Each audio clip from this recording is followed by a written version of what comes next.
My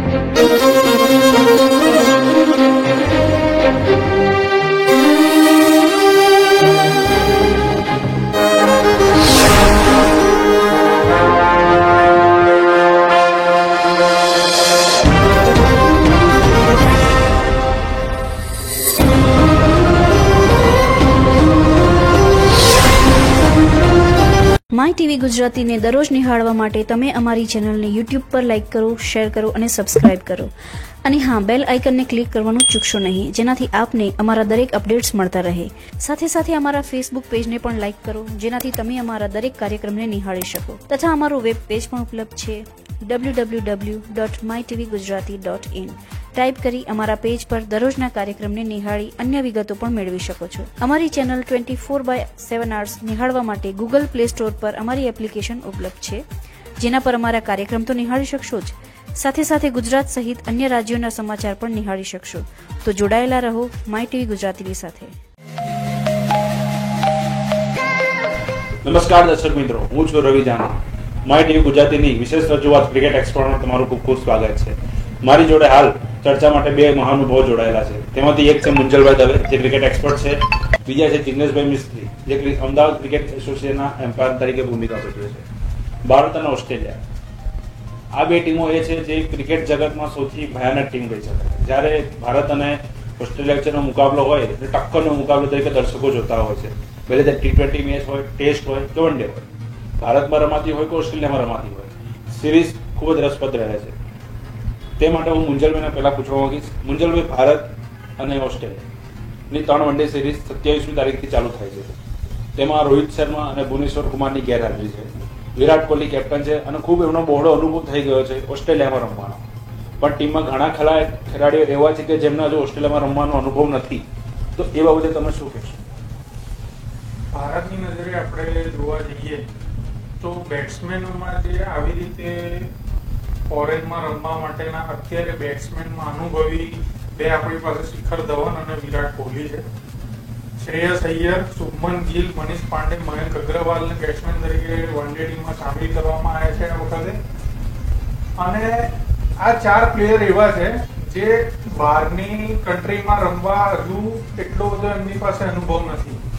Shreyas Iyer પાસે અનુભવ છે, પણ એ ભારતમાં રમવા માટેના એમની પાસે બહોળો અનુભવ છે અને બહાર બહુ ઓછી સિરીઝ રમેલા છે. અને મયંક અગ્રવાલ ને એ બધા તો હજુ નવા કહેવાય, જે આપણી ભારતીય ટીમમાં સામેલ હમણાં થયા છે અને ટૂંક જ સમયમાં એ ઓસ્ટ્રેલિયાનો પ્રવાસ ખેડી રહ્યા છે. અને ઓસ્ટ્રેલિયા એટલે નંબર 1 ટીમ આજની તારીખમાં કહેવાય છે. ઇન્ડિયા અને ઓસ્ટ્રેલિયા એ નંબર 1 ટીમ કહેવાય છે.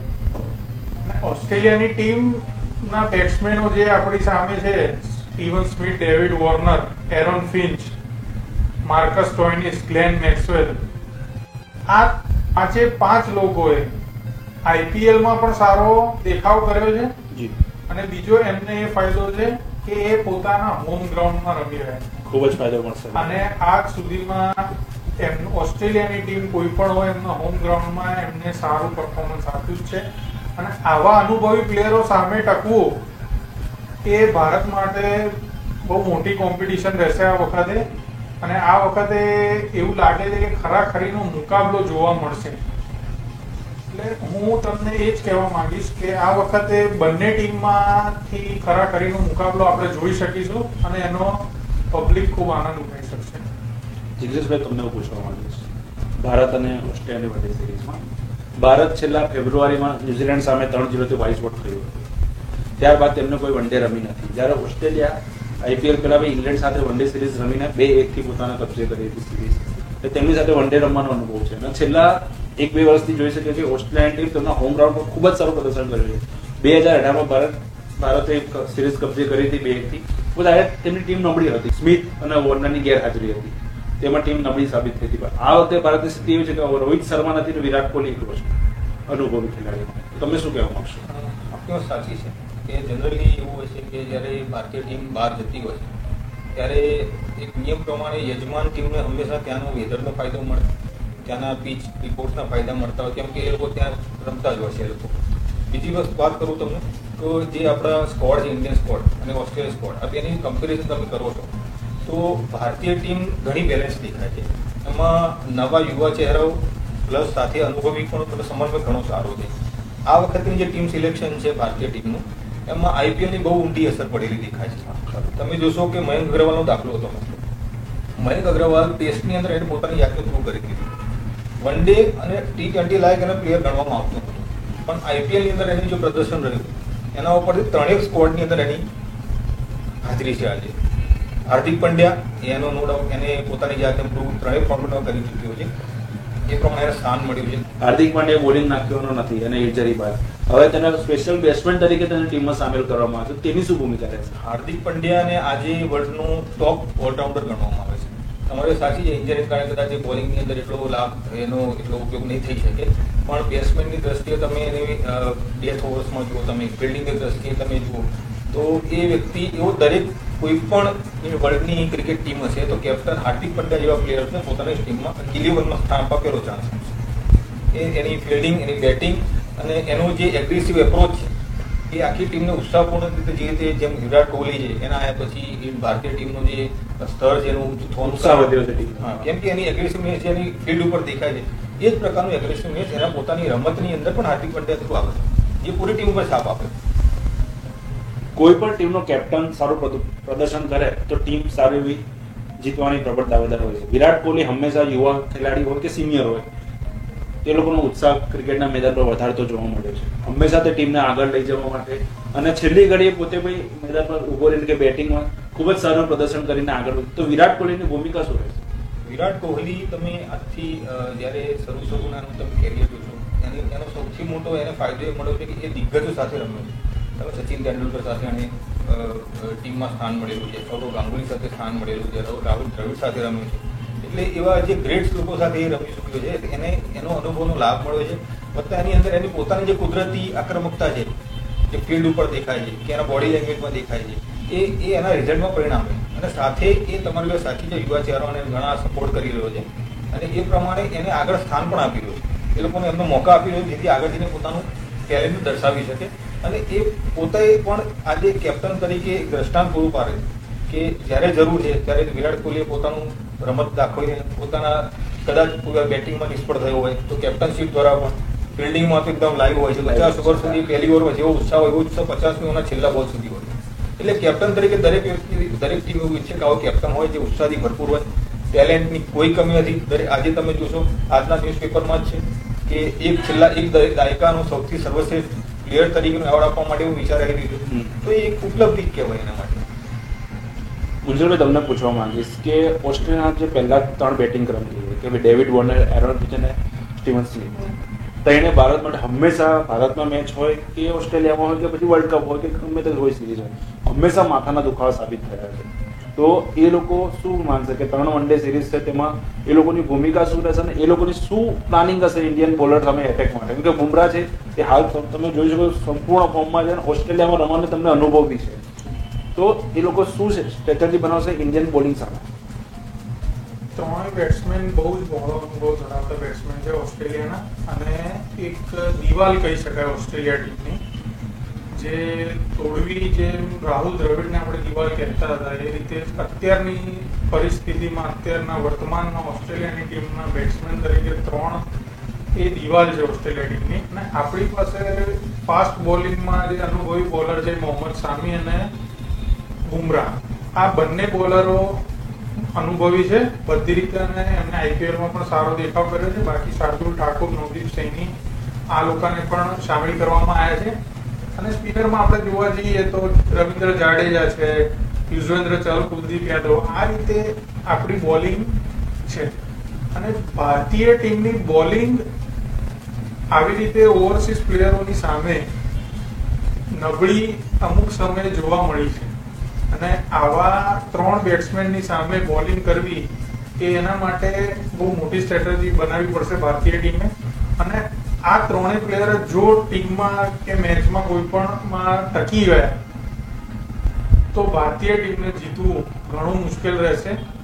અને પ્રથમ બેટિંગમાં જો આ રીતે એ લોકો રમશે તો એમનો સ્કોર બહુ ઊંચો જશે અને જેથી ભારતીય ટીમ દબાણમાં આવી શકે. અને આ 3 પ્લેયરને આઉટ કરવા માટે ભારતીય ટીમે સ્ટ્રેટેજી સારી એવી બનાવવી પડશે. 5 બોલર સાથે ઉતરવું સારું રહેશે કે 6 બોલર સાથે? કારણ કે ઓસ્ટ્રેલિયા ટીમમાં તમે જુઓ તો તે લોકો જોડે 5 સ્પેશિયલ બોલર કે ધારો કે કમિન્સ લઈ લો, મિચેલ સ્ટાર્ક, હેઝલવુડ અને એડમ ઝમ્પા, ત્યારે 2 માર્કસ સ્ટોઇનિસ એટલે કે મિચેલ માર્શ કે મેક્સવેલ, આ 3 ખેલાડીઓ છે કે પાર્ટ ટાઈમ બોલર તરીકે બી ભૂમિકા ભજવી શકે છે. તો ટોટલ ઓસ્ટ્રેલિયા જોડે 7 બોલરો છે, જ્યારે ભારતીય ટીમમાં તમે વાત કરીએ 5 જ બોલર આપણે દેખાય છે. ઓલરાઉન્ડર કોઈ સ્પેશિયલ છે નહીં, તો શું રહેશે? એટલે ભારતીય ટીમ પાસે જે બોલરો છે એ 5 બોલરો સાથે જ એમને ઉતરવું પડશે, કારણ કે એમની પાસે એવું કોઈ રવિન્દ્ર જાડેજા સિવાય છે નહીં કે જે ઓલરાઉન્ડમાં બોલિંગનો દેખાવ કરી શકે અને પાર્ટ ટાઈમ બોલિંગ બીજું કોઈ કરી શકે એવું કોઈ જ બોલર છે નહીં. હાર્દિક પાંડ્યા એક સારો ઓલરાઉન્ડર તરીકે છે, પણ આ વખતે એની ઇન્જરીના કારણે બોલિંગ નાખશે નહીં, તેથી એની બોલિંગની ખોટ 100% ભારતીય ટીમને આ વખતે નડવાની છે. એટલે જે એમના આપણી ભારતીય ટીમના જે 5 મેઇન બોલરો છે એની પર જ બધું દારોમદાર બોલિંગ રહેશે આ વખતે. એ 7 માંથી કોઈ પણ 5 ચૂઝ કરે, એમાંથી 5 નો બહુ મોટો ફાળો રહેશે અને એ લોકો ઉપર જ સામેની ટીમને દબાણમાં લાવવાનો ફાયદો મળશે એમને, કે સામેની ટીમને દબાણમાં લાવવા માટેનો એમને મોકો મળશે અને એમને એ રીતે સાબિત કરવું પડશે જીતવું હોય તો.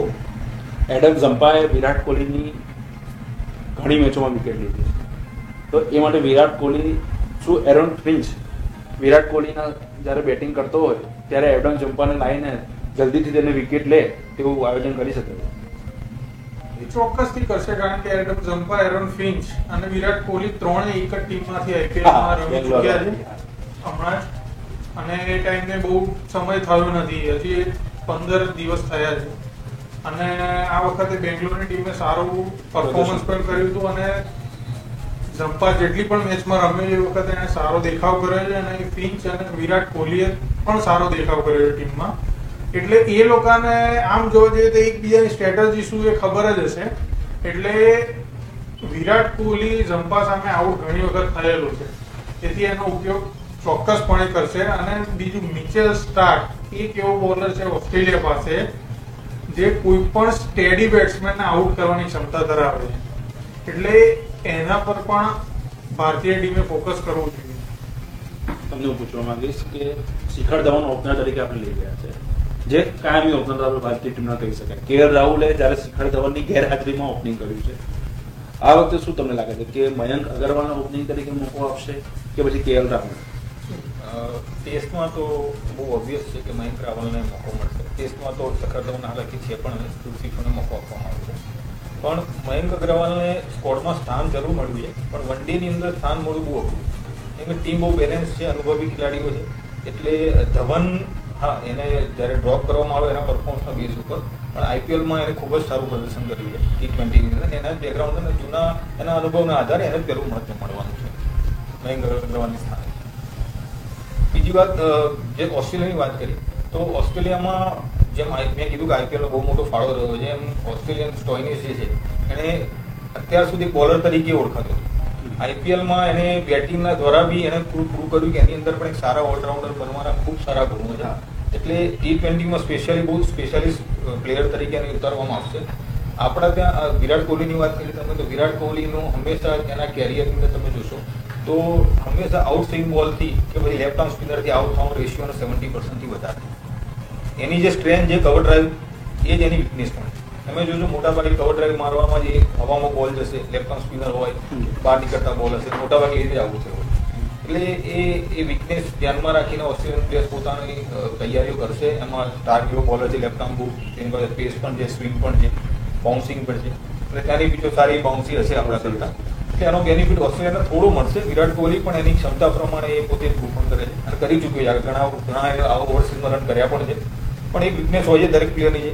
ક્રિકેટમાં આજ સુધી કોઈ બેટ્સમેન નથી જ આઉટ ના થયો, એટલે એ is a part of game, બરાબર. અને રવિન્દ્ર જાડેજા જે આપણી પાસે અશ્વિન છે આપણી પાસે ટેસ્ટમાં, પણ ગમે તે એક જ રમશે, કાં અશ્વિન રમશે કાં જાડેજા રમશે. જાડેજા એક બેટ્સમેન તરીકે બી પ્રૂવ કરી ચૂક્યો છે ટેસ્ટમાં, તો એને સ્થાન પહેલા મળશે.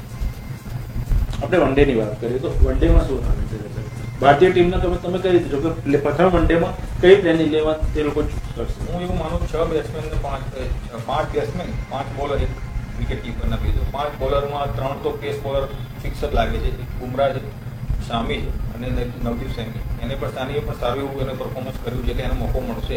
બીજા જે લોકો લઈ ગયા છે, શાર્દુલ ઠાકુર પણ સારો સ્વિંગ બોલર છે, પણ હવે ત્યાંની ફાસ્ટ પીચ ઉપર સ્વિંગને કેટલું સ્થાન મળશે એ થોડો પ્રશ્ન છે. પણ આગળના સક્સેસ રેશિયો પ્રમાણે 3 પેસ બોલર તો ફિક્સ લાગી જ રહ્યા છે.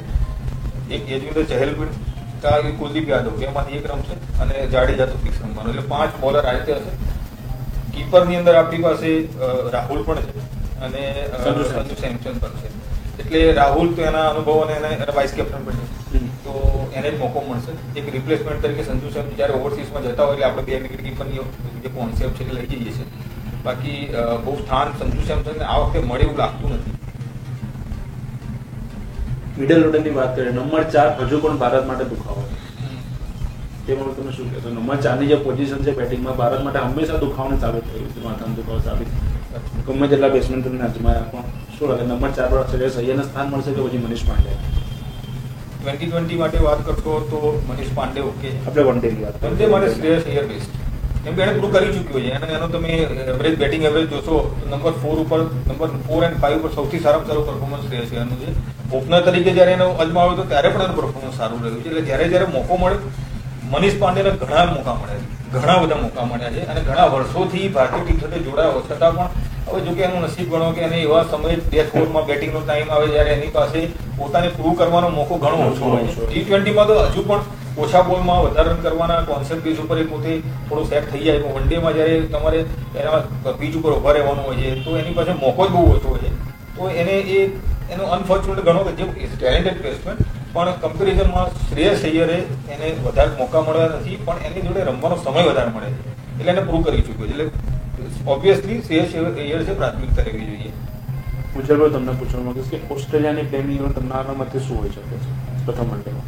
ઓસ્ટ્રેલિયાની પ્લેઇંગ 11 આપણે જોવા જઈએ આ વખતે તો પહેલા 3 બેટ્સમેન તો એ લોકોના જે ફિક્સ છે, ડેવિડ વોર્નર, એરોન ફિન્ચ આ ઓપનિંગ કરશે, Steve Smith, Marcus Stoinis, Glenn Maxwell કાં તો મિચેલ માર્શ, પછી એમનો એક કીપર મેથ્યુ વેડ કાં તો એલેક્સ કેરી, પણ એલેક્સ કેરીને આ લોકો વધારે મહત્વ આપશે. અને એમના મિડલ ઓર્ડરમાં એક બેટ્સમેન લઘુ શાય કરીને છે જેમણે થોડાક સમયમાં ખૂબ જ સારું પ્રદર્શન કર્યું છે. ઘણું સારું, અને કોઈ પણ હોય પછી વન ડે હોય કે ટેસ્ટ હોય બંનેમાં એમનું બહુ સારું પ્રદર્શન કર્યું છે અને કોઈ પણ ટીમ સામે ને કોઈ પણ જગ્યાએ એમને બહુ સારું પ્રદર્શન કર્યું એટલે એમનું સ્થાન તો 100% નક્કી છે. અને બોલિંગમાં તમે જોવા જઈએ તો Mitchell Starc, Hazlewood, Pat Cummins અને ઝમ્પા આ રીતે એ લોકો રમાડશે. અને મિચેલ માર્શની જગ્યાએ મને મેક્સવેલનું વધારે ગણતરી એટલે લાગે છે કારણ કે માર્કસ સ્ટોઇનિસ, સ્ટાર્ક, હેઝલવુડ અને કમિન્સ 4 ફાસ્ટર છે અને સ્પિનર એક જ છે ઝમ્પા, એટલે એક પાર્ટ ટાઈમ બોલરમાં સ્પિનર ઓપ્શન મળે એના માટે મેક્સવેલને રમાડશે. અને મેક્સવેલનું એમના હોમ ગ્રાઉન્ડમાં બેટિંગમાં પણ ઘણું સારું પ્રદર્શન રહ્યું છે અને ભલભલી ટીમને અંફાવી દે છે. અને બીજું કે હાથમાંથી મેચ છીનવી લેવામાં પણ તે માહિર છે. અને ભારત સામે તેમનું પ્રદર્શન હંમેશા સારું રહ્યું છે, ભલે ભારતીય પીચો પર કે ઓસ્ટ્રેલિયાની પીચો પર. તો દર્શક મિત્રો, આ બાબતે જ પ્રથમ વનડેમાં શું થશે અને ઓસ્ટ્રેલિયા ભારતની સિરીઝ કેવી રસપ્રદ રહેશે બાબતે હજુ ચર્ચા કરીશું એક નાટકના વિરામ બાદ. માય ટીવી ગુજરાતીને દરરોજ નિહાળવા માટે તમે અમારી ચેનલને યુટ્યુબ પર લાઇક કરો, શેર કરો અને સબસ્ક્રાઇબ કરો. અને હા, બેલ આઇકનને ક્લિક કરવાનું ચૂકશો નહીં, જેનાથી આપને અમારા દરેક અપડેટ્સ મળતા રહે. સાથે સાથે અમારા ફેસબુક પેજને પણ લાઇક કરો, જેનાથી તમે અમારા દરેક કાર્યક્રમને નિહાળી શકો. તથા અમારું વેબ પેજ પણ ઉપલબ્ધ છે www.mytvgujarati.in. ટાઈપ કરી અમારા પેજ પર દરરોજના કાર્યક્રમને નિહાળી અન્ય વિગતો પણ મેળવી શકો છો. અમારી ચેનલ 24/7 hours નિહાળવા માટે ગૂગલ પ્લે સ્ટોર પર અમારી એપ્લિકેશન ઉપલબ્ધ છે, જેના પર અમારા કાર્યક્રમ તો નિહાળી શકશો જ, સાથે સાથે ગુજરાત સહિત અન્ય રાજ્યોના સમાચાર પણ નિહાળી શકશો. તો જોડાયેલા રહો માય ટીવી ગુજરાતીની સાથે. નમસ્કાર દર્શક મિત્રો, વિરામ બાદ આપનું સ્વાગત છે.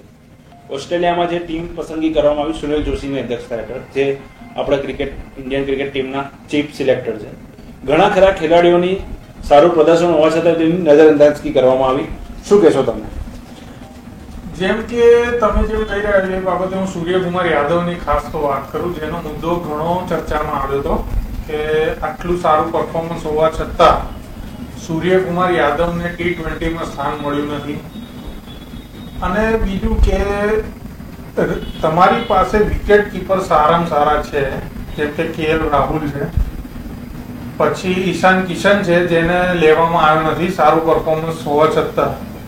તમે રિષભ પંત, તમે જેને રમાડી રહ્યા છો રિષભ પંતને, જેનું પરફોર્મન્સ સતત ખરાબ થઈ રહ્યું છે અને એમની બેટિંગ તમે જોશો મેચમાં તો એ કોઈ ટેકનિક નથી એમની બેટિંગમાં, વગર ટેકનિકે રમી રહ્યા છે. હા, અને એમની બેટિંગમાં કોઈ જવાબદારી લાગે છે કે કઈ જ કશું લાગતું નથી ટીમમાં. તે એમની પોતાના માટે રમતા હોય છે, જેમ આપણે સોસાયટીમાં છોકરાઓ ક્રિકેટ રમે છે એ જ રીતેનું પરફોર્મન્સ એમનું દેખાઈ રહ્યું છે. છતાં પણ વિરાટ કોહલી કે ટીમના સિલેક્ટર એને રિષભ પંતને કેમ રમાડે છે ને એ પ્રશ્ન હજુ આખા દેશ માટે અકબંધ છે એવું મારું માનવું છે. આ બાબતે તમારું શું કહેવું છે? હું મહદઅંશે મંજલભાઈ સાથે થોડો એગ્રી કરીશ અને થોડું ડિસએગ્રી પણ કરીશ. હવે તમે સ્કોડ વાઇઝ તમે જોશો તો જેમ કે આપણે કીધું રિષભ પંત વાત સાચી છે, એનું પરફોર્મન્સ થોડા છેલ્લા ઘણા સમયથી એટલું નથી જે પ્રમાણે હોવું જોઈએ. શરૂઆત એની ઘણી સારી. હું માનું તો જ્યાં સુધી રિષભ પંતે ગમે તેટલી મેચ રમાડી છે, વન ડે હોય, T20 હોય, પછી ટેસ્ટ હોય, કોઈ દિવસ એવું પરફોર્મન્સ આપ્યું જ નથી કે ટીમમાં હોય. સાચી વાત છે, એના ઘણા સમયથી એનું પરફોર્મન્સ નથી આવ્યું. એને શરૂઆત એને જે બહુ સારી કરી હતી એના ઇન્ટરનેશનલ કેરિયર તરીકે, પણ તમે ટેસ્ટમાં એને જનરલી એને ટેસ્ટની અંદર આપણે સાંકળી લેવામાં આવ્યો છે. પણ એની સામે આપણી પાસે તમે જોશો ટેસ્ટ સ્કોરમાં તો એક Wriddhiman Shah specialise wicket keeper છે, એ રીતે પંતને પણ સ્પેશિયલાઇઝ વિકેટ કીપર રાખવામાં આવ્યો છે. પ્લસ KL રાહુલ જે ટીમનો વાઇસ કેપ્ટન અત્યારે છે, બરાબર, એ પણ કીપિંગ ઓલરેડી કીપર જ છે. ઇન્ટરનેશનલ ક્રિકેટમાં આવ્યા પછી કીપિંગ ઉપર તેનું બેટિંગ ઉપર વધારે ફોકસ થઈ રહ્યું છે. એટલે જનરલી હું એવું માનું છું કે જયારે ટેસ્ટ ટીમની અંદર પંતને જરૂરિયાત છે, પરંતુ એને રમાડવાનો મોકો નહીં મળે. હા, હું એ વાત સાથે મંજલભાઈ સાથે પૂરેપૂરો એગ્રી છું કે પંતની જગ્યાએ આ વખતે ઈશાન કિશનને, પણ ઈશાન કિશનની બેટિંગ સ્ટાઇલ છે એ ટેસ્ટ ક્રિકેટને અનુરૂપ નથી. એ જ રીતે હું માનું છું કે પંતની પણ નથી ટેસ્ટ ક્રિકેટ તરીકે. રિદ્ધિમાન સાહા એ ટેસ્ટ ક્રિકેટ માટે પંત અને ઈશાન કિશન બંને કરતા 10 ગણો ચડિયાતો છે બેટિંગની દ્રષ્ટિએ ટેસ્ટ ક્રિકેટ માટે. એ જ તમે મને જો સાહાનું તમે વન ડેમાં કહેશો તો હું એ જ કહીશ કે ના, એના કરતા પછી ઈશાન કિશન બેટર છે કે પછી પંત બેટર છે. પણ પંતનું કારકિર્દી જે રીતે આગળ શરૂ થઈ હતી એ પ્રમાણે આગળ વધી નહીં. દરેક પણ એક હું માનીશ દરેક ક્રિકેટરના જીવનમાં ડાઉન આવતું જ હોય છે. સચિન તેંડુલકર પણ એમાંથી બચ્યા નથી. એટલે આપણે એવી આશા રાખીએ કે હા, અત્યારે એ એમના ખરાબ સમય પસાર થઈ રહ્યો છે પણ બહુ જલ્દી બાઉન્સ બેક કરે. હું એવું માનું છું કે IPLમાં ઘણા બધા ટેલેન્ટેડ પ્લેયર જેણે પોતાનું પરફોર્મન્સ આપ્યું અને રાહ જોઈને બેઠા હતા કે એમને જગ્યા મળે, પણ બહુ નિરાશા રહી એમને. સૂર્યકુમાર યાદવ ખરેખર ખૂબ જ એણે આ વખતે જે પરફોર્મન્સ, કોઈ પણ ટીમને આવા પ્લેયરની જરૂર છે, એને જગ્યા ના મળી. એનું કારણ છે કે ટીમ એટલી બેલેન્સ છે અત્યારે કે અંદર જગ્યા બનાવવા માટે કોને ખસેડો કોને ના ખસેડો એક પ્રશ્ન છે. અને તમે જોજો ક્યારે પણ સિલેક્શન થતું હશે કોઈ પણ ટીમનું કોઈ પણ કન્ટ્રી માટે તો કદાચ 1 કે 2 નામની જ જગ્યા બનતી હોય, જયારે 15 હોય એક બે. હા, એ પછી એક બે ચેન્જ કરવામાં આવે છે, પણ અનફોર્ચ્યુનેટલી 2 જણાને મોકો મળવાની શક્યતાઓ બહુ ઓછી રહેતી હોય છે. સિવાય કે કોઈ પ્લેયર ઇન્જર્ડ થાય છે કે કોઈ બહુ મોટો કોઈ સર્કમસ્ટન્સીસ બની જાય તો જ. બાકી એ સિવાય યુવા પ્લેયર્સને IPLમાં રમીને જ અત્યારે એવું લાગી રહ્યું છે કે અમારે સમય કાઢવાનો છે અને એમનું ટેલેન્ટ હવે આવતા વર્ષે IPLમાં રમશે. એક વર્ષમાં ઘણા પ્લેયર એવા જોવા છે કે આ વર્ષે હીરો હોય છે, નેક્સ્ટ યર ક્યાંય દેખાતા નથી, બરાબર છે. ઘણી વાર નિરાશા સાંભળતી હોય છે એ લોકોને. પણ હું તો એવું કહીશ, ટેલેન્ટ ક્યારેય ઓછું થતું નથી, પ્રયત્ન કરવાનું ચાલુ રાખવું જોઈએ. અને એના ઉપર રહાણે છે, રહાણે વન ડેમાં પણ એને જગ્યા મળી હતી, T20માં જગ્યા મળી. એને જે અત્યારે મોકો છે, કદાચ જો કોહલી સાહેબ પાછા આવી જશે, બની શકે તો કદાચ એના કેરિયરમાં પહેલી વાર એને કેપ્ટનશીપ કરવાનું, આ રીતે ઇન્ડિવિજ્યુઅલ કેપ્ટનશીપ કરવાનું એને મોકો મળ્યો છે, કેપ્ટનશીપ કરવાનો વચ્ચે એઝ એ સબસ્ટિટ્યુટ તરીકે. પણ આજે જો ફૂલ ફ્લેશ ની અંદર કેપ્ટન તરીકે અને આટલી નંબર 1 ટીમની સામે કેપ્ટનશીપ કરવાનો ને બી આ રીતે અનુભવ કરેલા હોવા છતાં પણ આ રીતે ઓસ્ટ્રેલિયાની સામે આ રીતે એમને કરવું એ એમના માટે બહુ મોટો રોલ ચેલેન્જિંગ છે. છેલ્લા કેટલા સમયથી જોઈએ કે ઓસ્ટ્રેલિયાએ ન્યુઝીલેન્ડ, ઓસ્ટ્રેલિયાએ પોતાની ધરતી પર ન્યુઝીલેન્ડ, પાકિસ્તાન ને ટેસ્ટ સિરીઝમાં ધૂળ ચટાવી દીધી હતી. જ્યારે લબુશાહીન કરીને જે નવો ખેલાડી છે, તમે ખૂબ જ સારું પ્રદર્શન કર્યું છે. ટેસ્ટ ચેમ્પિયનશિપમાં સૌથી હાઈએસ્ટ રન તેમના છે. જ્યારે ડેવિડ વોર્નરે 384 રનની ઇનિંગ રમી હતી પાકિસ્તાન સામે, એકલા હાથે તે મેચ જીતાડી શકે. આવી પરફોર્મન્સ આપનારી ટીમ જે પોતાની ધરતી પર, જે પોતાની પીચ ઉપર, ઓસ્ટ્રેલિયન ટીમ કોઈ પણ ટીમને અત્યારે આવે એને હરાવવા માટે સક્ષમ છે, તો ઇન્ડિયન ટીમ શું લાગે છે તમારી સામે? એ જ આપણે વાત કરીએ કે જેમ સાહેબે વાત કરી કે ટીમમાં જગ્યા મેળવવી અત્યારે બહુ મુશ્કેલ છે, કે કઈ રીતે કોને લેવા કોને ના લેવા એ બહુ અત્યારે પ્રશ્ન બહુ મોટો છે ભારતીય ટીમ તરફ. છતાં પણ હું હજુ પણ પંતની વાત પર ઉભો છું કે એને શેના માટે રમાડો છો તમે? કારણ કે સારા ટીમના તમે જે નવા પ્લેયર લઈ રહ્યા છો, જવાબદારી આજે તમે મોહમ્મદ સિરાજને રમાડ્યો છે, જેના પિતાનું મરણ થવા છતાં એ માણસ ત્યાંથી અહીંયા આવ્યો નથી. એનામાં દેશ માટે રમવાનો ઉત્સાહ જુઓ તમે, છતાં એને એ માણસની જવાબદારી સમજીને પોતાની જવાબદારી સમજીને પ્રેક્ટિસ કરવા માટે ત્યાં રહ્યો. એને મોકો મળ્યો છે અને મોકાને એ સાબિત કરવા માટે ત્યાં રહ્યો. ખરેખર નવા પ્લેયરની જવાબદારી આ કહેવાય. બાકી રિષભ પંતને શેના માટે રમાડે છે, અને હું 100% કહીશ કે રિષભ પંત ગમે તે હશે, રિદ્ધિમાન શાહ હશે, રાહુલ હશે, છતાં પણ એને 1 કે 2 ટેસ્ટમાં મોકો મળશે. રિષભ પંત નહીં, પૃથ્વી શો જેના આઈપીએલમાં સતત ફ્લોપ રહ્યા છે, તો પણ તેમને ઓપનર તરીકે ઉતારવામાં આવશે. પૃથ્વી શોમાં હું તમને એ કહેવા માંગીશ કે એનું ટેસ્ટમાં પરફોર્મન્સ સારું જોવા મળ્યું છે ઘણા વખતથી. એટલે ટેસ્ટમાં પૃથ્વી શો સારા હજુ જે પ્રથમ ટેસ્ટમાં તેમને જે 100 રનની ઇનિંગ રમી, ત્યારબાદ એવી કોઈ યાદગાર ઇનિંગ રમી નથી. જ્યારે શુભમન ગિલ ટેસ્ટ ટીમમાં સ્થાન હોવા છતાં તેને હંમેશા નજરઅંદાજ કરવામાં આવ્યા છે. શુભમન ગિલની આપણે વાત કરીએ તો એને ટેસ્ટમાં હજુ સુધી એક પણ રમાડવામાં નથી ચાન્સ મળ્યો. ટીમમાં લેવા છતાં એમને ચાન્સ નથી મળ્યો. પણ આ વખતે પહેલી ટેસ્ટ આપણે જોવા જઈએ, 4 ટેસ્ટમાંથી પહેલી ટેસ્ટ તો મારું એવું માનવું છે કે એ પહેલી ટેસ્ટમાં જે અનુભવી પ્લેયરો છે, ભલે નથી રમેલા છતાં પહેલી ટેસ્ટમાં તો દરેક અનુભવી પ્લેયરોને જ રમાડવા જોઈએ. પછીની જે ટેસ્ટમાં વિરાટ કોહલી નહીં હોય, એ ટેસ્ટમાં કોને રમાડવા કોને ના રમાડવા એ બહુ મોટો પ્રશ્ન રહેશે. ભારતીય ટીમમાં અત્યારે ટેસ્ટમાં તમે જોવા જાઓ તો દ્રવિડ જેવો પ્લેયર આપણી પાસે ચેતેશ્વર પૂજારા છે, જે ખરેખર એની જવાબદારી સમજીને રમે છે. અને અત્યારે જે ભારતીય ટીમ જે સિલેક્ટ કરવામાં આવી છે ટેસ્ટમાં, એ બધા પ્લેયરોમાંના અમુક જ પ્લેયર જે ટેસ્ટમાં સારું એવું અનુભવ ધરાવે છે. બાકી બીજા પ્લેયરો છે જે એટલો બધો અનુભવ નથી ધરાવતા. અને ટેસ્ટ વસ્તુ એવી છે કે 5 દિવસ તમારે તમારી જવાબદારી સમજીને તમારે તમારા દેશ માટે ટીમ માટે રમવાનું છે. કે તમે એમાં એક પણ નાનું અમથું પગલું ભરો ને તમારી 1 વિકેટ જાય તો એ તમને 5 દિવસ ભારી પડી શકે એમ છે. એટલે સારા પ્લેયરો, અનુભવી પ્લેયરો પહેલી ટેસ્ટમાં રમાડવા જોઈએ એવું મારું માનવું છે. અને એ પછી નક્કી કરવું જોઈએ કે હવે કોની સ્થાન ફેરબદલ કરવી કોની ના કરવી. વિરાટ કોહલી એક જ ટેસ્ટ રમીને તેઓ વતન પરત ફરશે. 3 ટેસ્ટમાં અજિંક્ય રહાણેનો ફૂલ કેપ્ટન્સી કરવાનો મોકો છે, તો શું ત્યાં મોકોને અવસરમાં બદલશે? રહાણે માટે જોઈએ તો બહુ મોટો મોકો પણ છે અને બહુ મોટી ચેલેન્જ પણ છે. હાલની રીતે લેવું જોઈએ. જો આમાં એ ચેલેન્જ ને પાર પાડશે તો એવું તો નહીં કહી શકાય આગળ બી ટેસ્ટમાં કેપ્ટન બનશે વિરાટ કોહલી વગેરે, પરંતુ એને પોતાનું એક અલગથી સ્થાન બનાવશે. એક ઇમ્પ્રેશન એની બનશે કે એની પાસે એક લીડરશીપના ગુણો પણ છે. બીજું કોહલી પાછા આવ્યું કે છે, હું એવું માનું છું કે કદાચ એવું બની શકે, આ તો એક પ્રિડિક્શન છે, એવું શક્ય છે નથી એ તો કદાચ ભવિષ્ય જ બતાવશે. શિખર ધવનની અંદર એ પણ ટેસ્ટ રમેલા છે, એ પણ ઓવરસીઝ રમેલો છે, એની પાસે અનુભવ પણ ઘણો છે. તો બની શકે કે એને ટીમ સાથે અત્યારે છે જ જોડાયેલો, બની શકે એને ટેસ્ટમાં પણ એઝ ઓપનર તરીકે કે પછી એક અનુભવી પ્લેયર તરીકે એને એડ કરવામાં આવી પણ શકે. બની શકે કોઈ બીજા કોઈ પ્લેયરને મોકલવામાં આવી શકે. બાકી મયંક અગ્રવાલ, પૃથ્વી શો બે ઓપન કરશે એ બહુ ફિક્સ છે, એમાં કઈ નથી. આપણું સ્ટ્રોંગ મિડલ ઓર્ડર છે. તમે જોશો તો પૂજારા, રહાણે અને વિહારી આ 3 સાયલેન્ટ બેટ્સમેન છે. એ પોતાની પીચ ઉપર ઉભા રહીને સમય લઈને રમનારા પ્લેયર છે. એટલે આપણું મિડલ ઓર્ડર બહુ સ્ટ્રોંગ છે. મિડલ ઓર્ડર ટેસ્ટમાં બહુ સરસ છે. રવિન્દ્ર જાડેજા પણ ટેસ્ટમાં સારી ભૂમિકા ભજવે છે. સહા બહુ સારો બેટ્સમેન છે ટેસ્ટની દ્રષ્ટિએ. એટલે મિડલ ઓર્ડર આપણું ઓસ્ટ્રેલિયા કરતા તો ઘણું મજબૂત છે. પ્લસ તમે T20 નું હું તો એવું માનું છું હંમેશા કે T20 એક એવી ગેમ છે કે એ દિવસે જે ટીમ સારું પરફોર્મન્સ કરે એ જીતે. એટલે ઘણી વાર જોયું છે કે વેસ્ટ ઇન્ડિઝ પણ ઓસ્ટ્રેલિયાને હરાવી દે છે, કોઈક વાર ઝિમ્બાબ્વે ઇન્ડિયાને હરાવી શકે છે. એ દિવસે 20 ઓવરના ગેમમાં જે સારું પરફોર્મન્સ કરે એ જીતી જતું હોય છે. ઓન પેપર ઇન્ડિયાની ટીમ ઓસ્ટ્રેલિયા કરતા ઘણી મજબૂત દેખાય છે, બેલેન્સ દેખાય છે, અનુભવની દ્રષ્ટિએ, પરફોર્મન્સની દ્રષ્ટિએ, બધી રીતે. આ બધી વાત તમારી જે કીધી સાચી. ઓસ્ટ્રેલિયા ટીમ છેલ્લા કેટલા ટાઈમથી ખૂબ જ સારું પ્રદર્શન કરે છે.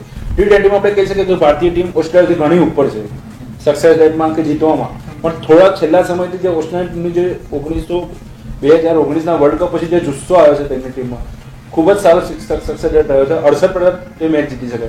તો ભારતને શું અંબાઈ શકશે T20માં? T20 રમત એવી છે, જેમ સાહેબે વાત કરી કે જે ટીમ એ દિવસે સારું પરફોર્મન્સ કરે છે જીતે છે, અને T20માં કોણ કેવું પરફોર્મન્સ કરશે નક્કી જ નથી હોતું. તમે ધાર્યું હોય કે આ પ્લેયર નથી રમે, ખોટો લીધો છે, એ જ પ્લેયર ટીમને જીતાડી શકે છે T20માં. અને આ બધી વસ્તુ તમે IPLમાં પણ જોઈએ છે કે ભાઈ આ પ્લેયર શું રમશે, આ પ્લેયર શું રમશે, અને એ જ પ્લેયર તમે જોજો દર વખતે IPLમાં નવા ચહેરાઓ સારું પરફોર્મન્સ કરી બતાવે છે, જે તમે IPLની શરૂઆતમાં તમને લાગતું પણ નથી હોતું કે ભાઈ આ પ્લેયર સારું રમશે કે નહીં. એ જ રીતે T20માં ઇન્ટરનેશનલ T20માં પણ સેમ રહેશે. હા, એક ઓસ્ટ્રેલિયાની ટીમને હોમ ગ્રાઉન્ડનો ફાયદો 100% મળશે. જે ભારતીય ટીમ પોતાના દેશમાં રમે છે ત્યારે 100% ફાયદો દરેક ટીમને પોતાના હોમ ગ્રાઉન્ડનો ફાયદો મળતો હોય છે. પણ જ્યારે તમે ઓવરસીઝ પ્લેયર સામે રમો છો અને ઓવરસીઝ ગ્રાઉન્ડમાં રમો છો, ત્યારે તમારો મહત્વનો મુદ્દો જ્યારે રહેશે એ તમારો અનુભવ. તમારા અનુભવના કારણે તમે એ ટીમ સામે કઈ રીતે જીતશો, કઈ રીતે તમારી રહેશે રણનીતિ, એ બધું નક્કી કરવાનું અનુભવ પ્લેયરોના હાથમાં હોય છે. અને તમે જોયું છે કે ગઈ વખતે જ્યારે ભારતીય ટીમ ઓસ્ટ્રેલિયા આવી ત્યારે આપણી પાસે ભારતીય ટીમમાં મહેન્દ્રસિંહ ધોની, જે આ વખતે નથી જોવા મળી રહ્યા. અને તમે સતત મહેન્દ્રસિંહ ધોની જ્યારે છેલ્લે રમતા હતા T20 અને વન ડેમાં, ત્યારે તમે સતત જોયું હશે ગ્રાઉન્ડ પર કે વિરાટ કોહલી સતત મહેન્દ્રસિંહ ધોની પાસેથી સલાહ લેતા જોવા મળે છે ગ્રાઉન્ડમાં. અને આ રીતે ઓસ્ટ્રેલિયા ટીમમાં વિરાટ કોહલી પોતાના દમ પર, અને એ પણ અમુક ઓછા અનુભવી પ્લેયરોને સાથે લઈને આ વખતે જઈ રહ્યા છે. તો વિરાટ કોહલી માટે પણ આ વસ્તુ બહુ ચેલેન્જ રૂપ રહેશે. અને એના કારણે હવે કઈ રીતે ભારતીય ટીમ ઓસ્ટ્રેલિયા ટીમ સામે એમનો જીતનો દાવો કઈ રીતે કરી શકે છે, જીત કઈ રીતે મેળવી શકે છે, એ નક્કી કરવાનું રહેશે. અને ભારતીય બેટ્સમેનોની એક સારી એવી ખાસિયત છે કે કોઈ પણ દેશમાં સારું પરફોર્મન્સ બેટિંગમાં કરી શકે છે. અને ભારતીય ટીમમાં તમે જોયું હશે મોસ્ટ ઓફ કે ભારતીય ટીમના બેટ્સમેનો બાઉન્સર ડિલિવરીથી જનરલી વધારે આઉટ બધા જોવા મળે છે, અને એના કારણે એમનો સ્કોર ને આ બધું ઓછું થઈ શકે છે. અને સામે બોલરો પણ એવા છે. આ વખતે બહુ મજબૂત મુકાબલો સાબિત થશે એવું મને લાગી રહ્યું છે. ટેસ્ટમાં આપણે જોઈએ તો ઓસ્ટ્રેલિયાની બોલિંગ મારા મતે ભારત કરતા ખૂબ જ ઘણી સારી કહેવાય. મિચેલ સ્ટાર્ક, પેટ કમિન્સ અને હેઝલવુડ, આ ત્રણ જે ફાસ્ટ બોલર છે હંમેશા ઓસ્ટ્રેલિયામાં ઘાતક સાબિત થયા છે સામે વિરુદ્ધ ટીમમાં. સ્પિનરમાં જોવા જઈએ તો નાથન લાયન એ ખૂબ જ સરસ રીતે ફિરકીથી તે વિકેટ લઈ રહ્યો છે. તો ટેસ્ટમાં હું માનું તો સારી એવી બોલિંગ મને દેખાઈ રહી છે ઓસ્ટ્રેલિયાની ભારત કરતા. સાચી વાત છે તમારી. સ્પિનર જમ્પા અને લાયન બંને અનુભવ. હવે જમ્પા થોડો યંગ છે પણ લાયન બહુ જ અનુભવી છે, એટલે સ્પિન એટેક પણ હંમેશા સારો છે. પેસમાં પણ બહુ સારા સ્ટાર્સ છે એની પાસે, હેઝલવુડ છે, કમિન્સ છે. તો પણ છતાં પણ બોલિંગ દ્રષ્ટિએ ઇન્ડિયાને હજી પણ પ્રધારતા તેને આપી. બુમરાહ વર્લ્ડ ક્લાસ બોલર છે. પીચોમાં જ્યારે ઘાસ હોય છે ત્યારે ભારતીય ટીમને હંમેશા મુશ્કેલી થઈ સાચી વાત. એ ભૂતકાળ બની ગયું છે હું માનું છું આજે. હવે એક સમય હતો જયારે કે આપણા ભારતીય બેટ્સમેનો ગ્રીન ટોપ ઉપર જાય એટલે એમાં પગ લઈ જતા હતા કે બાઉન્સી વિકેટ ઉપર આવેલી. ના 2018માં આપણે જોઈએ તો પટ ટેસ્ટમાં ભારત હારી ગયું હતું, જ્યારે બાકીની 3 ટેસ્ટ જીત્યું હતું. પટ ટેસ્ટ જ્યારે હતી એમાં હારી ગયું હતું. હાર અને જીત ગેમનો ભાગ છે. પણ આજે ઓન પેપર, ઓન ફિલ્ડ કે ઓન પેપર તમે જોશો તો ભારતીય ટીમ આજે વર્લ્ડ મીડિયા બી તમે જોશો તો ભારતીય ટીમના આજે એ લોકો નંબર 1 જ ગણે છે. હવે સમય જતો રહ્યો કે જ્યારે લોકો સહેવાગની તમે રેશિયો જોશો ને, સહેવાગ પછી હવે આખી ઇમેજ બદલાઈ ગઈ કે હવે એવું નથી બહાર સહેવાગ સૌથી વધારે રન મારે બહાર જઈને જ માર્યા છે, મોટા સ્કોર બહાર જઈને કર્યા છે. એટલે એની ઇન્ડિયન ટીમની આખી ઇમેજ બદલી, સૌરવ ગાંગુલી બદલી. રહી વાત સિલેક્શનની, છેલ્લે હું તમને કહું, સિલેક્શન ભારતીય ટીમનું હંમેશા કોન્ટ્રોવર્શિયલ જ રહ્યું છે. જ્યારથી ભારતીય ક્રિકેટ ચાલુ રહ્યું છે ત્યારથી કોન્ટ્રોવર્શિયલ છે. એ મહેન્દ્રસિંહ ધોનીના સમયમાં હોય, સૌરવ ગાંગુલીના સમય હોય કે પછી વિરાટ કોહલી કે પછી આવતા નવા કેપ્ટન જ્યારે બી કોઈ આવશે ભવિષ્યમાં, તો સિલેક્શન હંમેશા કોન્ટ્રોવર્શિયલ રહ્યું છે, રહેવાનું જ છે ભારતીય ક્રિકેટ. ઈશાંત શર્માની ગેરહાજરી રહેશે. હવે એવું કહી શકે કે ટેસ્ટ સિરીઝ હવે તમને રમવાનો મોકો મળશે જ નહીં. તો જસપ્રીત બુમરાહ અને મોહમ્મદ શામી આ બંને બોલર પર તરત પ્રાધાન્ય રહેશે. હવે આ તમારી વાત હું સાચી પણ કહી શકું અને ના પણ કહી શકું. અને સાચી એ રીતે કહી શકું કે બુમરાહ અને શામી બે જ ફાસ્ટર બોલર અત્યારે ટેસ્ટમાં અનુભવી રહે છે ભારતીય ટીમ માટે. અને અત્યારે ઉમેશ યાદવ પણ સામેલ કરવામાં આવે છે, પણ એનું પરફોર્મન્સ ઘણા સમયથી ફેલ જોવા મળ્યું ઉપર નીચે છે. હા, અને ઘણા ટાઈમથી થોડું એમનું પરફોર્મન્સ ખરાબ પણ આપણે કહી શકાય એ રીતેનું જોવા મળ્યું છે. IPL માં બી તમને જી IPL માં પણ એમને અમુક મેચ રમાડી 4 કે 5 મેચ રમીને તમને ડ્રોપ કરવામાં આવ્યા હતા. 4 કે 5 મેચમાં બહુ જ ખરાબ પ્રદર્શન એમણે કર્યું હતું, પણ અનુભવના કારણે વિરાટ કોહલી એમને ચાન્સ આપ્યો હતો પણ એ સાબિત ના કરી શક્યા. અને બીજા ફાસ્ટર જોવા જઈએ તો નવદીપ સૈની અને મોહમ્મદ સિરાજ જે નવો ચહેરો ટેસ્ટ માટે કહી શકાય ભારતીય ટીમમાં. તો આ લોકો પર એક એવી નજર રહેશે કે નવો ચહેરો આ લોકોએ જે સામેલ કર્યા છે એ પોતાનું પરફોર્મન્સ કઈ રીતે આપશે, એમનો જુસ્સો કઈ રીતે બતાવશે અને કઈ રીતે એમનો પરફોર્મન્સ કરીને પોતાના દેશ માટે કઈ રીતે એમનું ભવિષ્યનું સ્થાન સાબિત કરશે એ જોવા માટે બહુ મહત્વની વસ્તુ છે. કે અને હા બીજી એક વસ્તુ કે 4 ટેસ્ટ છે એમાંથી જો જસપ્રીત બુમરાહ કે સામી બેમાંથી કોઈ એક ઇન્જર્ડ થયું કોઈ પણ ટેસ્ટમાં તો ભારતીય ટીમને બોલિંગ માટે બહુ જ ભારે પડી શકે એમ છે અને કપરા સામેનો સામનો કરવો પડી શકે એમ છે. આ રહી આપણે વાત કરીએ બોલિંગમાં ફાસ્ટ બોલરની. રવિચંદ્ર અશ્વિન, રવિન્દ્ર જાડેજા ટેસ્ટના 2 પાયા કહેવાય ભારતીય ટીમ માટે. ભલે બેટ થી કમાલ કરવાનું કે બોલ થી કરવાનું હોય કમાલ, તો એ બંનેને શું મહત્વ રહેશે? 4 ટેસ્ટમાં સિનિયર ખેલાડી તરીકે તેમની ભૂમિકા શું રહેશે અને બેટિંગ અને બોલ થી શું કમાલ કરીને ટીમમાં સારો જુસ્સો લાવવાની અને ઓસ્ટ્રેલિયા ટીમ પર દબાણ લાવવાની એ લોકોનું શું રહેશે? બંનેને અશ્વિન અને જાડેજાને બંનેને 4 ટેસ્ટ રમાડશે એવું મને લાગી રહ્યું છે. કુલદીપ યાદવને ચાન્સ મળશે ને એવું ઓછું લાગે એવું મને લાગી રહ્યું છે. એટલે સ્પિનરોમાં આ બંનેને મોકો મળશે અને અશ્વિન અને જાડેજા બંને માસ્ટર સાબિત થયા છે ભારતીય ટીમ માટે કોઈ પણ સિચ્યુએશનમાં.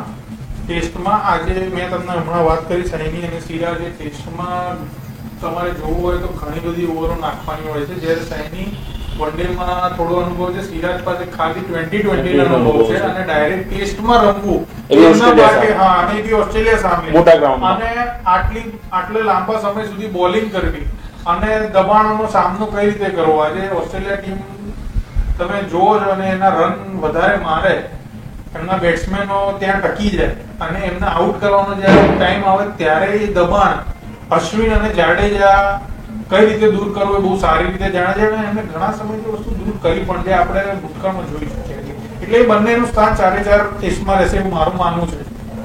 ચેતેશ્વર પૂજારા બાબતે તમે શું કહેશો? પૂજારા જેમ પહેલા કીધું મુજલભાઈએ કે આપણે ઇન્ડિયન ટીમના એક બીજા રાહુલ દ્રવિડ એ સમય રહે છે પોતા પીચ ઉપર ઉભા રહીને અને એક બેકબોન છે. આજે પૂજારા વગર ટેસ્ટ ટીમ હું ઇન્ડિયાની કલ્પી નથી શકતો. જો આજે થોડું વધારે બધું કેપ્ટન લાગશે, જો મારે 2 પ્લેયર સિલેક્ટ કરવાના હોય ટેસ્ટ માટે, કોહલી કે પૂજારા, તો હું કોહલીને બાજુમાં રાખીને પૂજારા સિલેક્ટ કરીશ ટેસ્ટ માટે, પર્ટિક્યુલર ટેસ્ટ માટે. કેમ કે એક બેકબોન છે. આજે લાંબી રમત રમે છે, પીચ ઉપર લાંબુ ઉભો રહે છે. આજે 2-3 દિવસ તમે એક પીચ ઉભા રહીને રમવું એ બહુ મોટી વસ્તુ છે અને એને એક વાર નહીં ઘણી વાર એને પ્રૂવ કરી ચૂક્યો છે અને એટલે જ એને નિગ્લેક્ટ કરી શકાય શક્યતા છે. હા, એના માઇનસ પોઈન્ટ છે, ફિલ્ડિંગની અંદર બહુ વીક છે એટલે એને અનુરૂપ સ્થાનમાં જ એને ફિલ્ડિંગ કરાવી શકાય છે, એની લિમિટેશન છે. હા, એની સામે બહુ મોટો પ્લસ પોઈન્ટ છે, ફોરવર્ડ શોર્ટ લેગનો સૌથી સારામાં સારો જો કોઈ ફિલ્ડર ઇન્ડિયન ટીમમાં હોય તે પૂજારા. સ્ટીવન સ્મિથ ટેસ્ટનો ખૂબ જ સારો બેટ્સમેન, ભારત માટે હંમેશા તે માથાનો દુખાવો સતત થયો છે, ભલે ભારતની પીચ ઉપર કે ઓસ્ટ્રેલિયાની પીચ ઉપર હોય. તો તેના માટે શું રણનીતિ હશે ભારતીય ટીમની? ભારતીય ટીમ જ્યારે છેલ્લે મેં જોયું છે ત્યારે આપણે રમી હતી જ્યારે ઓસ્ટ્રેલિયા સામે, ત્યારે સ્ટીવન સ્મિથ અને ડેવિડ વોર્નર ટીમમાં સામેલ હતા. તો એ વખતે ભારતીય ટીમને આશાની બહુ થઈ હતી કે ભાઈ ચલો સારા પ્લેયર કે અનુભવી પ્લેયર નથી, પણ એ જે આજે પાછા આવી ગયા છે, ઘણા ટાઈમથી પાછા આવી ગયા છે, પણ ભારતીય ટીમ સામે અને એ પણ ઓસ્ટ્રેલિયામાં પ્રથમ વખત એમનો સામનો થઈ રહ્યો છે. અને આ બંને પ્લેયરો જો રમી જશે તો ભલભલાને અંપાવી દેશે અને એ તમે કીધું કે ભારતીય ટીમને નહીં, કોઈ પણ દેશના કોઈ પણ બોલરની સામે કઈ રીતે એમને ટેકલ કરવા આ તે એમનો અનુભવ એ બંને પ્લેયર પાસે સારો છે. અને સ્ટીવ સ્મિથ જ્યારે એમને ટેસ્ટ ટીમમાં ઓસ્ટ્રેલિયાની ટીમમાંથી એમને જ્યારે કાઢવામાં આવેલા એ વખતે એ કેપ્ટન જ હતા ઓસ્ટ્રેલિયા ટીમમાં. એટલે એમની પાસે કેટલો અનુભવ છે અને કેટલો અનુભવ ભૂતકાળમાં કર્યો છે, એમના કેપ્ટનશીપ એ વખતે ખ્યાલ છે કે કેપ્ટનશીપ વખતે કેટલું સારું રમી શક્યા છે. ઓસ્ટ્રેલિયામાં કેપ્ટન બનવું એ નાની અમથી વસ્તુમાંથી તમારું પરફોર્મન્સ કેટલું જોવાય છે, સક્સેસ વિશે પણ એમનો ઘણો ઊંચો છે. અને હું એવું માનું છું કે ડેવિડ વોર્નર ભલે કીપર નથી પણ એમની રમત મને થોડી એટમ ગિલક્રિસ્ટ જેવી લાગી રહી છે બેટિંગમાં. અને તમે જોવા જાઓ સ્ટીવન સ્મિથ તો એ બીજો રિકી પોન્ટિંગ એવું મને લાગે છે. અને એ રીતે જ એ સારી રીતે પરફોર્મન્સ કરશે એનો તો કોઈ પણ. હવે ભારતીય ટીમે કઈ રીતે એમાંથી બહાર આવો અને કઈ રીતે એમને આઉટ કરવા એની રણનીતિ બહુ સારી રીતે બનાવવી પડશે, અને ખાસ કરીને કોહલીની ગેરહાજરી. હનુમા વિહારી જે ટેસ્ટ ખેલાડી કહેવાય છે, જે બેટ અને બોલ બંનેથી કમાલ કરે છે, તેમને કેટલા ટેસ્ટ રમાડશે અને શું એમને ભૂમિકા આપશે? હનુમા વિહારી દરેક ટેસ્ટ રમશે. હનુમા વિહારી એવો પ્લેયર છે કે એકદમ સાયલેન્ટ પ્લેયર છે. એ આવે છે ફિલ્ડ પર પોતાનું કામ કરે છે, પોતાની પૂરી મહેનત કરે છે, પાછું જતો. એ એવો પ્લેયર છે કે જેને ક્યારેય લાઇમલાઇટ મળી નથી, મીડિયામાં નથી મળતી, કોઈ એક્સપોઝર નથી મળતું. એ જ રીતે પુજારા પર તમે જોશો કે ગ્રેમલ વર્લ્ડમાં જાઓ કે જે બીજા એનાથી પણ ઓછું પરફોર્મન્સ કરનારા પ્લેયર્સને મીડિયામાં જે એક્સપોઝર મળે છે એ પ્રકારના એક્સપોઝર પુજારા નથી મળતું. એ એવો જ પ્લેયર વિહારી પણ એકદમ સાયલેન્ટ પ્લેયર છે, પોતાના ગેમ પર ફોકસ કરનારો છે. એને જેટલી ગેમ રમાડી છે એ પૂરું કરી ચૂક્યો છે. એટલે દરેક મેચ રમશે અને એનું પરફોર્મન્સ જે રૂટીન હોય છે, હા બહાર રમવાનો એને હજુ પણ અનુભવ ઓછો છે. આ જ તો એક જનરલ ટેસ્ટ ક્રિકેટ એટલે જ કહેવામાં આવે છે. તમે બહાર જાઓ છો, પોતાના દેશમાં તમે પ્રૂવ કરી ચૂક્યા છો, બહાર જઈને એને ફરી પ્રૂવ કરું એને હું બહાર દરેક પ્રકારની પીચ ઉપર રમી શકું છું, એના માટે મોકો છે. અને મને પૂરો ભરોસો છે એના ટેલેન્ટ જે પ્રમાણે જોઈએ છે પરફોર્મન્સ છે આમાં પણ પોતાની જાતને સાબિત કરશે. હું તમને પૂછવા માંગીશ કે ભારતમાં ભારતીય ટીમ અને ઓસ્ટ્રેલિયા વચ્ચે 3 વન ડે અને 3 T20 શું રહેશે જીતના ટેસ્ટ? આમાં એવું લાગી રહ્યું છે કે જે વન ડે અને T20 બંનેમાંથી એક સિરીઝ વન ડેની એક ઓસ્ટ્રેલિયા જીતે કાં તો ઇન્ડિયા જીતે, અને ટૂંકમાં બંનેમાંથી એક સિરીઝ બંને ટીમ જીતશે એવું મને લાગી રહ્યું છે, ચાહે વન ડે જીતે કે T20 જીતે. પણ જનરલી અત્યારે જેમ IPLમાં આપણા ભારતીય પ્લેયરોનો તમે જોયું પરફોર્મન્સ એ પ્રમાણે હું એવું માન લગાવી શકું કે T20માં ભારતીય ટીમ સિરીઝ પોતાના કબજે કરશે એવું મને લાગે છે. ટેસ્ટનું તમને પૂછવાનું એવું માનવું કે સિરીઝ જીતવાનો રેશિયો જો ટેસ્ટ અને ODIમાં ઇન્ડિયાનો 60-40 એટલે 60 ઇન્ડિયા 40 ઓસ્ટ્રેલિયા. 2020 ક્રિકેટ કેમ કે અનપ્રિડિક્ટેડ ગેમ છે એનું હું એટલે એને 50-50 આપીશ. 50% ચાન્સીસ ઇન્ડિયન આપીશ, 50% ચાન્સીસ હું ઓસ્ટ્રેલિયન આપીશ. પણ વન ડે અને ટેસ્ટ માટે 60-40 નો રેશિયો. 60% ઇન્ડિયા વિન બંને સિરીઝ ODI અને ટેસ્ટ, અને T20 50. છેલ્લો ક્વેશ્ચન પૂછવા માંગીશ, જે પણ યંગ ખેલાડી ગયા છે તેમાંથી કોઈ યંગ ખેલાડી સારું પ્રદર્શન કરીને પોતાનું નામ ટીમમાં આગળ કરશે તમને લાગી રહ્યું છે? યંગ પ્લેયર્સમાં હું બીજા બહુ મોકો મળે એવું શક્યતા મને દેખાતી નથી બહુ. ફક્ત મયંક અગ્રવાલને એવું લાગે છે કે એને ચાન્સ મળશે આ વખતે. માય ટીવી ગુજરાતીને દરરોજ નિહાળવા માટે તમે અમારી ચેનલને YouTube પર લાઇક કરો, શેર કરો અને સબસ્ક્રાઇબ કરો. અને હા, બેલ આઇકનને ક્લિક કરવાનું ચૂકશો નહીં, જેનાથી આપને અમારા દરેક અપડેટ્સ મળતા રહે. સાથે સાથે અમારા ફેસબુક પેજને પણ લાઇક કરો, જેનાથી તમે અમારા દરેક કાર્યક્રમને નિહાળી શકો. તથા અમારું વેબ પેજ પણ ઉપલબ્ધ છે www.mytvgujarati.in. ટાઈપ કરી અમારા પેજ પર દરરોજના કાર્યક્રમને નિહાળી અન્ય વિગતો પણ મેળવી શકો છો. અમારી ચેનલ 24/7 hours નિહાળવા માટે ગૂગલ પ્લે સ્ટોર પર અમારી એપ્લિકેશન ઉપલબ્ધ છે, જેના પર અમારા કાર્યક્રમ તો નિહાળી શકશો જ, સાથે સાથે ગુજરાત સહિત અન્ય રાજ્યોના સમાચાર પણ નિહાળી શકશો. તો જોડાયેલા રહો માય ટીવી ગુજરાતીની સાથે.